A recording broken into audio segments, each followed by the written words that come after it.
If the spotlight of shame is, like all the others, a mechanism that has evolved to focus our attention on something, I tell you that what shame has evolved to focus attention on is an impediment to the good feeling of joy or excitement.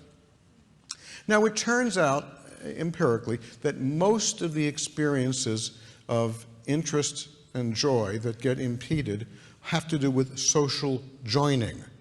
So we really think of shame mostly as an interpersonal, an interactional affect. But there are lots of situations in which shame affect can occur merely because positive affect has been impeded, and the affect focuses attention, Gesundheit, double Gesundheit, focuses attention on the impediment. So the thing is that generally what we see in the moment of shame is something about us that isn't primo. Now, perhaps I'm the only one here who has aspects of the self that are imperfect. But those of you who are perfect can understand the problems of the rest of us, that there are many areas in which we would think subpar.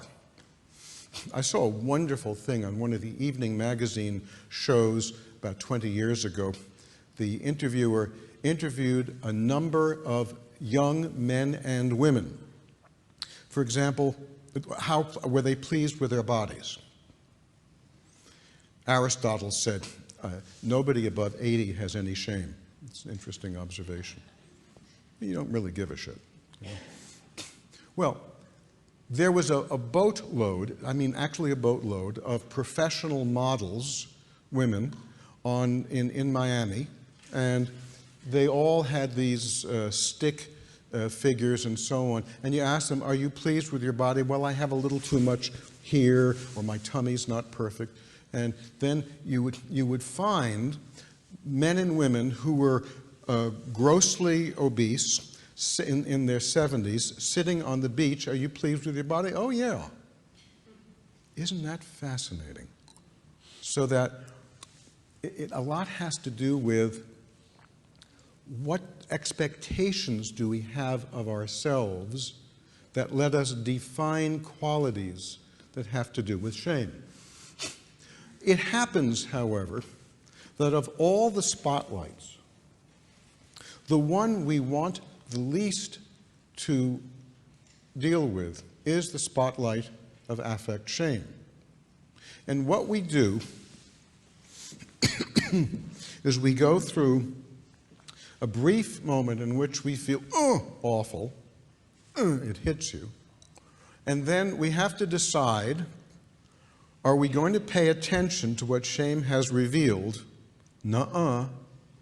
And we shift to what I call the compass of shame. And these are 4 poles of a compass that tell us what we're going to do about the awful feeling rather than pay attention to what the spotlight showed us. Remember, if we paid attention to what the spotlight showed us, it would get taken care of in picoseconds, indeed femtoseconds.